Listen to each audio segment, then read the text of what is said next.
आप चाहें या ना चाहें, आपको इस देश के इतिहास को जब भी आप पढ़ेंगे तो आपको कांग्रेस को पढ़ना ही पड़ेगा, क्योंकि कांग्रेस और भारत का इतिहास एक दूसरे से नत्थी है, नत्थी, इनको अलग नहीं किया जा सकता। चाहे आप पसंद करते हो कांग्रेस को या ना करते हो, कोई फर्क नहीं पड़ता, आपको पढ़ना ही पड़ेगा। इस देश का जब भी आप प्रारंभ पढ़ेंगे तो आपको कांग्रेस को पढ़ना ही पड़ेगा। आप इस देश की, मैं कह रहा हूं, इस देश की नस में है कांग्रेस, इस देश की जड़ में है कांग्रेस, तो कांग्रेस को निकालना मुश्किल है, बहुत मुश्किल है, नामुमकिन है। लेकिन अगर राहुल गांधी चाहेंगे तो वो नामुमकिन को मुमकिन बना देंगे। बात समझ गए ना, सांकेतिक भाव। चलिए प्रारंभ करते हैं, इस अध्याय में हम क्या क्या चीजें पढ़ेंगे, ठीक है। तो आइए पढ़ते हैं। इस किताब के दूसरे अध्याय में आपने कांग्रेस प्रणाली के उद्भव के बारे में पढ़ा था। उद्भव मतलब प्रारंभ के बारे में, कैसे उदय होता है, और आपने ये जाना था कि कांग्रेस पहले 3 आम चुनाव में क्यों जीतती है, क्या कारण थे उसके जीतने के, और कैसे कांग्रेस एक समाभावी दल था, एक सतरंगी छाता था। इन सब बातों के बारे में आपने जाना है, और कांग्रेस को अन्य दलों से क्यों बढ़त प्राप्त थी, इस बात को भी आप बखूबी जानते हैं और समझते हैं। बताने की मुझे जरूरत नहीं है कि है, नहीं है ना। चलो आगे सुनो। इस प्रणाली को 1960 के दशक में पहली बार चुनौती मिली। कब मिली? 1960 के दशक में। राजनीतिक प्रतिस्पर्धा गहन हो चली थी और ऐसे में कांग्रेस को अपना प्रभुत्व बरकरार रखने में मुश्किलें आ रही थी। विपक्ष अब पहले की अपेक्षा कम विभाजित और कहीं ज्यादा ताकतवर था। कांग्रेस को इस विपक्ष की चुनौती का सामना करना पड़ा। कांग्रेस को अंदरूनी चुनौतियां भी झेलनी पड़ी, क्योंकि अब यह पार्टी अपने अंदर की विभिन्नता को एक साथ थाम कर नहीं चल पा रही थी। इस अध्याय में हम अपनी बात वहीं से शुरू करेंगे जहां पर दूसरे अध्याय में छोड़ी गई थी, ताकि हम समझ सकें कि नेहरू के बाद राजनीति ने क्या करवट ली। आप सबको पता है कि 1962 के युद्ध के बाद नेहरू जी सदमे में चले जाते हैं और वो फिर सदमे से कभी उबर नहीं पाते, वो सीधे भगवान को प्यारे हो जाते हैं, ठीक है, भगवान को प्यारे हो जाते हैं 1964 में, ठीक है, 1964 में वो भगवान को प्यारे हो गए। उसके बाद फिर देश के सामने देश के नेतृत्व करने की चुनौती सामने आती है और उस चुनौती का भी हम समाधान कर लेते हैं लाल बहादुर शास्त्री के तौर पर। लेकिन 1965 का युद्ध होता है। 1965 के युद्ध के बाद ताशकंद समझौता होता है, जहां पर उनकी भी संदिग्ध मृत्यु हो जाती है। फिर वही चुनौती, देखो अब एक पार्टी को बहुमत मिला हुआ है तो प्रधानमंत्री तो सांसद चुनते हैं ना। जब कांग्रेस के पास बहुमत है तो प्रधानमंत्री, अब नेहरू जी मरे तो नया प्रधानमंत्री भी कांग्रेस से ही आएगा, कोई और से नहीं आएगा। हाँ, मंत्री परिषद पूरा भंग हो जाएगा, ये सब फिर से नए तरीके से स्ट्रक्चर्ड होगा, लेकिन जिस पार्टी की सरकार है उसी पार्टी की सरकार रहेगी, ऐसा कुछ नहीं होगा। देखिए दुर्भाग्य, ये शब्द मैं आपको समझाने के लिए प्रयोग कर रहा हूं, इसमें मेरी कोई इंटेंशन नहीं। अगर माननीय प्रधानमंत्री जी को कुछ होता है एट ए प्रेजेंट टाइम तो भाजपा की सरकार नहीं चली जाएगी, भाजपा की सरकार नहीं जाने वाली, उन्हीं में से किसी, भाजपा में से ही या फिर उनका जो गठबंधन है एनडीए में से ही किसी को प्रधानमंत्री नियुक्त कर दिया जाएगा। क्यों? क्योंकि एनडीए के पास क्या है? बहुमत है, एनडीए के पास बहुमत है, इसलिए चुनाव नहीं हो रहा, उसी में से चयनित किया जाता है। तो लाल बहादुर शास्त्री जी के मृत्यु के बाद फिर कांग्रेस के सामने या कहिए देश के सामने फिर अपना नेतृत्व चुनने की चुनौती आती है और उसका भी समाधान कांग्रेस के वरिष्ठ नेता करते हैं और इंदिरा गांधी को प्रधानमंत्री के तौर पर प्रोजेक्ट करते हैं। फिर 1967 का चुनाव आ जाएगा और 1967 के चुनाव में इंदिरा गांधी के नेतृत्व में कांग्रेस लड़ेगी और ये कांग्रेस की सबसे खराब परफॉर्मेंस होगी। अभी तक जितने भी चुनाव हुए थे उनमें सबसे खराब परफॉर्मेंस कांग्रेस की होगी, लेकिन केंद्र में सरकार उसी की बनती है।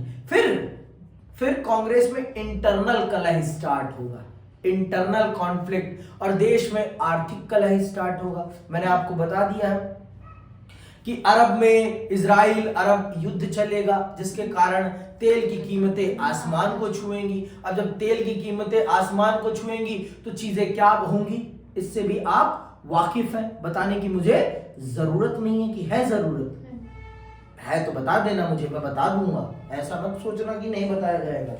इसको देखो, विपक्ष की एकता और खुद के बिखराव ने कांग्रेस के प्रभुत्व को कैसे चुनौती दी, विपक्ष ने अपने आप को कैसे एकजुट किया और इसने किस प्रकार से कांग्रेस को चुनौती दी, ये भी आप बखूबी समझेंगे इस अध्याय में। इंदिरा गांधी के नेतृत्व में एक नई कांग्रेस किस तरह इन चुनौतियों से उभरी, ये भी आप जानेंगे, और कैसे नई नीतियों तथा विचारधाराओं ने कांग्रेस प्रणाली की पुनर्वापसी की। इन सब बातों को आप विस्तार पूर्वक चल रहे हैं जानने और समझने। सबसे पहले तो हम यही चल रहे हैं जानने और समझने कि राजनीतिक उत्तराधिकार की चुनौती का भारत ने कैसे समाधान किया। नेहरू के बाद कौन इस चुनौती का समाधान कैसे किया गया। देखिए, नेहरू चाहे आप पसंद करें या ना करें, नेहरू थे। नेहरू ने इस देश को बिल्ट किया है। मैं मानता हूं कि उनसे गलतियां हुई हैं, इंसान ही है ना भाई, और सबको नहीं पता होता कि, और वो थोड़े से सिद्धांत परक थे, सिद्धांतों में विश्वास करते थे, इसलिए वो मात खा गए कुछ चीजों में वो मात खा गए। जैसे कश्मीर के मामले में, जैसे चीन की भावनाओं को समझने के मामले में वो मात खा जाते हैं, और मैं ये एक्सेप्ट करता हूं as a teacher, as a student, मैं उनकी इन फॉल्ट्स को एक्सेप्ट करता हूं, लेकिन मैं उनको गाली नहीं दे सकता, उनको मैं देशद्रोही नहीं कह सकता, उनको मैं आतंकवादी नहीं कह सकता, उनसे बड़ा राष्ट्रभक्त कोई नहीं है। जिस व्यक्ति ने इस देश को सींचा हो, इस देश की नर्सरी को तैयार किया, और नर्सरी मतलब जो पौधों का बागान होता है, जहां पर पेड़ को तैयार पैदा किया जाता है, तो भारत को पैदा करने का काम किया, नए भारत को, आधुनिक भारत को एक नए पेड़ के तौर पर लगाने का काम पंडित नेहरू ने किया है। तो पंडित नेहरू थे, और आपको मैंने बताया कि विदेश नीति के मामले में पंडित नेहरू के आगे कोई टिकता नहीं था, और विश्व बिरादरी में पंडित नेहरू की अपनी एक अलग पकड़ थी। पंडित नेहरू की मृत्यु के बाद भारत के सामने नेतृत्व की सबसे बड़ी चुनौती सामने आती है, और फिर इसका समाधान कांग्रेस बहुत ही सूझबूझ के साथ करती है, और लाल बहादुर शास्त्री जी को देश का प्रधानमंत्री नियुक्त कर देती है।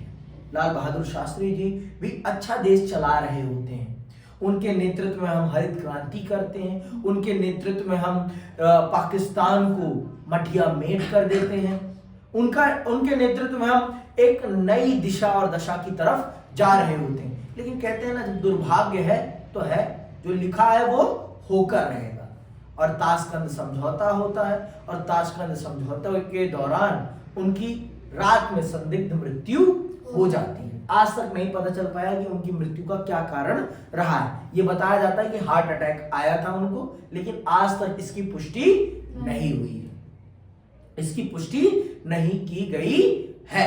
समझ में आई बात? आगे सुनिए। फिर उसके बाद फिर कांग्रेस के सामने वही चुनौती, कांग्रेस मतलब देश के सामने, क्योंकि कांग्रेस ही मुख्य पार्टी थी और उसके पास ही देश में सबसे बड़ा बहुमत था, इसीलिए मैं कांग्रेस शब्द यूज कर रहा हूं। ठीक है, तो फिर कांग्रेस के सामने वही चुनौती। फिर कांग्रेस के वरिष्ठ नेता, सिंडिकेट है उसमें एक उसमें क्या है, सिंडिकेट क्या है, वरिष्ठ नेताओं, कांग्रेस के वरिष्ठ नेताओं का संगठन है कांग्रेस के अंदर ही। तो वो लोग इंदिरा को प्रधानमंत्री के तौर पर प्रोजेक्ट करते हैं, और वो प्रधानमंत्री बन जाती है सिंडिकेट की मदद से। अब फिर चुनाव आने वाला होता है, तो इंदिरा गांधी भी शांत रहती हैं, चीजों को समझती हैं, बूझती हैं, और 1967 में जब चुनाव होता है, कांग्रेस जीतती है, केंद्र में फिर सरकार बनाती है, लेकिन बहुत सारे राज्यों में वो सरकार से बाहर हो जाती है क्योंकि गठबंधन बहुत मजबूत हो गया था उस टाइम। आपके समाजवादी नेता डॉक्टर राम मनोहर लोहिया और भी बड़े विपक्षी नेताओं ने एकजुट होकर कांग्रेस के खिलाफ एक अच्छा विपक्ष तैयार कर लिया था और उसके माध्यम से उन्होंने एक बड़ी बेल्ट को कांग्रेस मुक्त बना दिया था। उस समय कहा जाता था दिल्ली से लेकर हावड़ा तक अगर आप ट्रेन में बैठते हैं तो आप कांग्रेस मुक्त प्रदेशों से होकर जाएंगे, मतलब इन प्रदेशों में कांग्रेस की सरकार नहीं है। अभी ये सारी बातें मैं आपको पढ़ाऊंगा बहुत विस्तार पूर्वक। तो चलिए पहले ये जानते हैं और समझते हैं कि राजनीतिक उत्तराधिकार की चुनौती का भारत ने कैसे सामना किया और कैसे इस चुनौती से भारत ने अपने आप को बाहर निकाला। ठीक है, तो आइए पढ़ते हैं। 1964 के मई में नेहरू की मृत्यु हो गई। 1964 में मई में पंडित नेहरू की मृत्यु हो जाती है और उसके बाद भारत पर राजनीतिक उत्तराधिकार की चुनौती का प्रश्न चिन्ह खड़ा हो जाता है कि नेहरू के बाद अब भारत का नेतृत्व कौन करेगा, कौन संभालेगा इस उभरते हुए भारत की बागडोर को, कौन संभालेगा? बताओ वंशिका, कौन संभालेगा? आप ही बताएं। वे पिछले 1 साल से भी ज्यादा समय से बीमार चल रहे थे। इससे नेहरू के राजनीतिक उत्तराधिकार को लेकर बड़े अंदेशे लगाए गए कि नेहरू के बाद कौन। लेकिन भारत जैसे नव स्वतंत्र देश में इस माहौल में एक और गंभीर सवाल हवा में तैर रहा था। नेहरू के बाद आखिर इस देश में होगा क्या? पूरे विश्व बिरादरी को यह शंका थी कि नेहरू के बाद ये देश कोलैप्स कर जाएगा। तो अगर नेहरू नहीं रहेंगे तो ये देश कोलैप्स कर जाएगा। कोलैप्स मतलब बिखर जाएगा। लेकिन ऐसा कदापि नहीं हुआ क्योंकि नेहरू ने अपने समकक्ष बहुत लोगों को सींचा था, बहुत लोगों को नेता बनाया था। उन्होंने कभी नेता बनाने में कोई कोर कसर नहीं छोड़ी। नेतृत्व करने का कौशल उन्होंने बहुत लोगों में डाला था। समझ में आई बात? तो वो चीज पूरी दुनिया के मुंह पे तमाचा मारने का काम करते हैं लाल बहादुर शास्त्री जी, कांग्रेस पे, क्योंकि कांग्रेस ने ही अपने संसदीय दल के माध्यम से उन्हें देश का प्रधानमंत्री बनाया था। ठीक है, देखो नेहरू के बाद 2 लोग प्रमुख तौर पर आएंगे सामने, एक मोरारजी देसाई और एक पंडित लाल बहादुर शास्त्री जी। मोरारजी देसाई को कांग्रेस सिंडिकेट पसंद नहीं करता था, जिस कारण से उनको न बनाकर शास्त्री जी को प्रधानमंत्री बनाया जाता था, क्योंकि शास्त्री जी का नेचर बहुत ही सरल स्वभाव का था, बहुत ही मतलब आप कह सकते हैं शिष्ट भाव था। मतलब शिष्टाचार के मामले में उनसे ज्यादा आप ये कहिए कि ईमानदार व्यक्ति, देश के प्रति समर्पित व्यक्ति इस राष्ट्र में आज तक कोई नहीं हुआ है। उनकी जितनी ईमानदारी इस देश ने कभी देखी ही नहीं है। इतने ईमानदार व्यक्ति थे वो। एक रेल हादसा होगा और उस रेल हादसे की जिम्मेदारी वो खुद लेंगे और पद से इस्तीफा दे देंगे। ये है शास्त्री जी, ये है शास्त्री जी। समझ में आई बात? शास्त्री जी कोई छोटे मोटे इंसान नहीं थे, वो गांधी के पक्के फॉलोअर थे, पक्के फॉलोअर। गांधी का रास्ता वो पूरी तरीके से अपनाते थे अपने जीवन में। तो शास्त्री शास्त्री हैं, नेहरू नेहरू हैं और इंदिरा इंदिरा है। ठीक है, देखो इंदिरा के पास एक राजनीतिक लेगेसी है। उनके दादा भी बहुत बड़े पॉलिटिशियन थे, उनके पिता, फिर वो खुद। ठीक है, और वो गांधी के औरे में पली बढ़ी थी। ठीक है, आगे सुनो। भारत से बाहर के बहुत से लोगों को संदेह था कि यहां नेहरू के बाद लोकतंत्र कायम भी रह पाएगा या नहीं। पूरी दुनिया को ये अंदेशा था, शंका थी कि नेहरू के जाने के बाद क्या भारत लोकतांत्रिक रास्ते पर चल पाएगा भी या नहीं। लेकिन हमने वो सब करके दिखाया है जिस पर दुनिया हम पर सवाल कर रही थी कि भारत टिक पाएगा या नहीं टिक पाएगा, कर पाएगा या नहीं कर पाएगा। हमने इस सब के मुंह पर ताला लगाने का काम किया है। हमने वो करके दिखाया है जो कोई और नहीं कर पाया। ठीक है, आगे सुनिएगा। दूसरा सवाल इसी संदेह के दायरे में उठा था। आशंका थी कि बाकी बहुत से नवस्वतंत्र देशों की तरह भारत भी राजनीतिक उत्तराधिकार का सवाल लोकतांत्रिक ढंग से हल नहीं कर पाएगा। असफल रहने की सूरत में भय था कि सेना राजनीतिक भूमिका में उतर आएगी। इसके अतिरिक्त इस बात को लेकर भी संदेह थे कि देश के सामने बहुविध कठिनाइयां आन खड़ी हैं और नया नेतृत्व उसका समाधान खोज पाएगा या नहीं। इन सब चुनौती, इन सब अंदेशे, दुनिया के अन्य लोग ये सारे अंदेशे लगा रहे थे कि क्या भारत में लोकतंत्र रह पाएगा या नहीं, या फिर और अन्य नवस्वतंत्र देशों की तरह भारत में भी सेना प्रभावशाली हो जाएगी। क्या भारत का नया नेतृत्व भारत में आई नई समस्याओं का समाधान कर पाएगा या नहीं।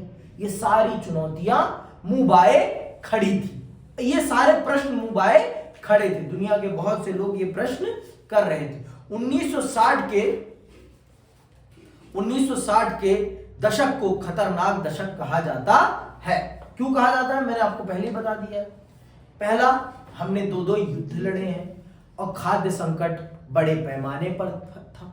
2 बार मानसून नहीं आया था। मानसून ना आने के कारण फसल मटिया मेट हो चुकी थी, फसलें मटिया मेट हो चुकी थी। इसीलिए 1960 के दशक को भारत के इतिहास का सबसे खतरनाक दशक कहा जाता है। आजाद भारत का सबसे खतरनाक दशक माना जाता है। किसको? 1960 के दशक को। क्यों कहा गया है, मैंने आपको कारण बता दिए हैं कि और बताने की जरूरत है। अभी बताऊंगा पढ़ते पढ़ते सब निश्चित। क्योंकि गरीबी, गैर बराबरी, सांप्रदायिक और क्षेत्रीय विभाजन आदि के सवाल अभी अनसुलझे थे। संभव था कि इन सारी कठिनाइयों के कारण देश में लोकतंत्र की परियोजना असफल हो जाती अथवा खुद देश ही बिखर जाता। ऐसी समस्याएं थी। इन सभी प्रकार की समस्याओं से भारत जूझ रहा था। एट दैट टाइम, उस समय भारत इन सभी समस्याओं से जूझ रहा था। समझ में आई बात कि नहीं आई अभी भी? पक्का? चलिए आगे सुनिए। नेहरू के बाद शास्त्री इस देश का नेतृत्व संभालते हैं। और कैसे संभालते हैं सुनिएगा बहुत ध्यान से। ठीक है, नेहरू के उत्तराधिकारी का सवाल इतनी आसानी से हल कर लिया गया कि आलोचक ठगे से रह गए। नेहरू की मृत्यु के बाद कांग्रेस पार्टी के अध्यक्ष के कामराज ने अपनी पार्टी के नेताओं और सांसदों से सलाह मशवरा किया। अंडरलाइन कर लेना के कामराज को अंडरलाइन कर लेना। ये व्यक्ति कोई मामूली व्यक्ति नहीं है। ये वो व्यक्ति है जिसने तमिलनाडु की दिशा और दशा को बदल दिया है। समझ में आई बात? के कामराज कोई मामूली व्यक्ति नहीं है। ठीक है, आगे सुनिए। के कामराज ने अपनी पार्टी के नेताओं और सांसदों से सलाह मशवरा किया। उन्होंने पाया कि सभी लाल बहादुर शास्त्री के पक्ष में हैं। शास्त्री कांग्रेस संसदीय दल के निर्विरोध नेता चुने गए और इस तरह वे देश के प्रधानमंत्री बने। शास्त्री उत्तर प्रदेश के थे और नेहरू के मंत्रिमंडल में कई सालों तक मंत्री रहे थे। उनको लेकर कभी किसी किस्म का विवाद नहीं उठा था। अपने आखिरी सालों में नेहरू उन पर ज्यादा से ज्यादा निर्भर होते गए थे। शास्त्री अपनी सादगी और सिद्धांत निष्ठा के लिए प्रसिद्ध थे। एक दफा वे एक बड़ी रेल दुर्घटना की नैतिक जिम्मेवारी स्वीकार करते हुए रेल मंत्री के पद से इस्तीफा दे चुके थे। तो ये है शास्त्री, बहुत ही सिद्धांतनिष्ठ, बहुत ही ज्यादा, मतलब अपने वचन के, अपने शब्दों के पक्के हैं शास्त्री। ऐसे थे शास्त्री जी मतलब एक नंबर व्यक्ति।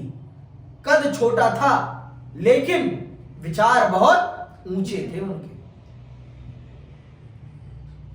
समझ में आई बात? इसी छोटे कद के व्यक्ति ने पाकिस्तान को घुटने टेकने के लिए मजबूर कर दिया, घुटने टेकने के लिए मजबूर कर दिया कि बैठ पाकिस्तान, तू मेरे घुटने पे बैठ, तू अपने घुटने पे बैठ, मेरे सामने मजबूर करा है।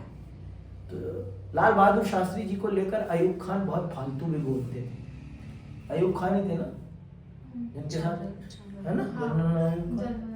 बहुत फालतू बोलता था, बहुत बदतमीज। शास्त्री 1964 से 1966 तक देश के प्रधानमंत्री रहे। शास्त्री जी बहुत छोटी अवधि के लिए रहे, लेकिन इनके शासनकाल में भारत ने बहुत बड़े परिवर्तन देखे। भारत ने हरित क्रांति करी, भारत ने अपने आप को सेल्फ डिपेंडेंट बनाया। किस सेक्टर में? भोजन के सेक्टर में। खाद्य संकट से भारत को बाहर निकालने में शास्त्री जी की बहुत बड़ी भूमिका है। ठीक है, इस पद पर वे बड़े कम दिनों तक रहे, लेकिन इसी छोटी अवधि में देश ने दो बड़ी चुनौतियों का सामना किया। भारत चीन युद्ध के कारण पैदा हुई आर्थिक कठिनाइयों से उबरने की कोशिश कर रहा था, साथ ही मानसून की असफलता से देश में सूखे की स्थिति थी। कई जगहों पर खाद्यान्न का गंभीर संकट आन पड़ा था। फिर 1965 में पाकिस्तान के साथ भी युद्ध करना पड़ा। इसके बारे में आपने पिछले अध्याय में पढ़ा था। शास्त्री जी ने जय जवान जय किसान का नारा दिया, जिससे इन दोनों चुनौतियों से निपटने के उनके दृढ़ संकल्प का पता चलता है।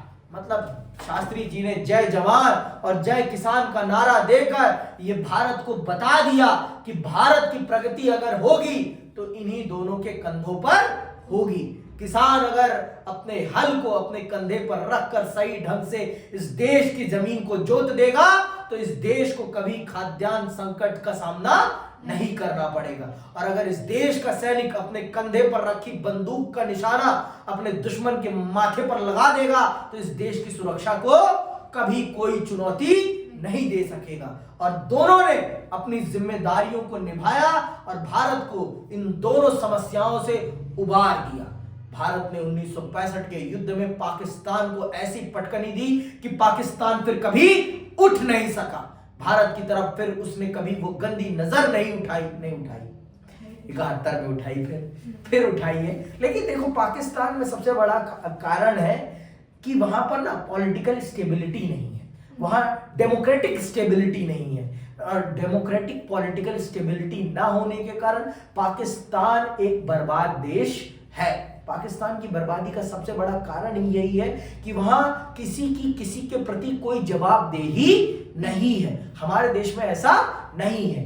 हमारे देश में देश की सरकार की जवाबदेही देश की जनता के प्रति है और देश की जनता को जवाब देना पड़ता है। तो शास्त्री जी के नेतृत्व में भारत ने दोनों प्रकार की समस्याओं का सामना किया और भारत का गौरव फिर से शास्त्री जी ने पूरे आसमान पर पहुंचा दिया। आगे सुनिए, प्रधानमंत्री के पद पर शास्त्री बड़े कम दिनों तक रहे। 10 जनवरी 1966 को ताशकंद में अचानक उनका देहांत हो गया। ताशकंद तब भूतपूर्व सोवियत संघ में था और आज यह उज्बेकिस्तान की राजधानी है। युद्ध की समाप्ति के सिलसिले में पाकिस्तान के तत्कालीन राष्ट्रपति मोहम्मद अयूब खान से बातचीत करने और एक समझौते पर दस्तखत करने के लिए वे ताशकंद गए थे। ठीक है, तो ये पूरा घटना क्रम है 1964 से लेकर 1966 तक का। तो शास्त्री जी की मृत्यु कब हुई है? 10 जनवरी 1966। तो अभी चुनाव होने में 1 साल बाकी है। तो अभी भी फिर देश के सामने वही समस्या खड़ी हो गई जो नेहरू जी की मृत्यु के बाद आई थी। देश का नेतृत्व कौन करेगा? फिर कांग्रेस के सामने वही चुनौती कि देश का नेता किसे चुना जाए।